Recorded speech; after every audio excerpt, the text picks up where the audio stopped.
Poiché su Đuro šta? Osnovne jedinice diverzantskih grupa.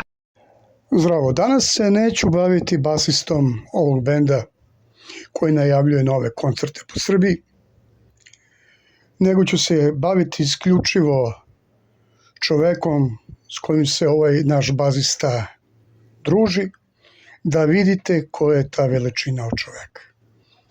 Znači, čovek je osnivač jedne užasne političke partije koja želi još više da nas zavije u crno.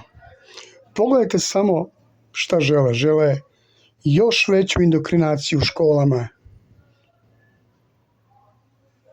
Zalažu se za sve što je nazadno.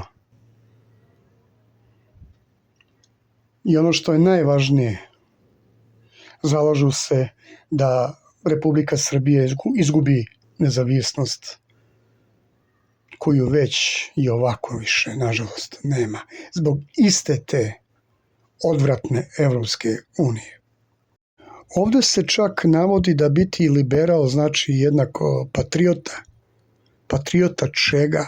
Sigurno ne otadžbine koje si rođen, pripadaš nekoj drugoj populaciji. Jer samo ovaj Đuričko koji je osnovo ovo ne živi ovde, živi daleko od nas.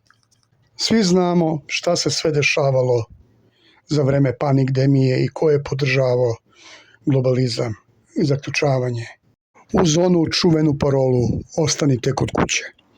Ovaj lik, Đuričko, je podržavao taj fašizam. I ne samo što ga je podržavao, nego je i aktivno učestvovao da naša deca ostanu zarobljena u 4 zida svojih domova. Da li su ovo vrednosti za koje smo se mi ravnozemljaši zalagali? Ako jeste, izvolite bujrum na koncert ovih crnih trojki i uživajte, ako imate želudac. Prijatno.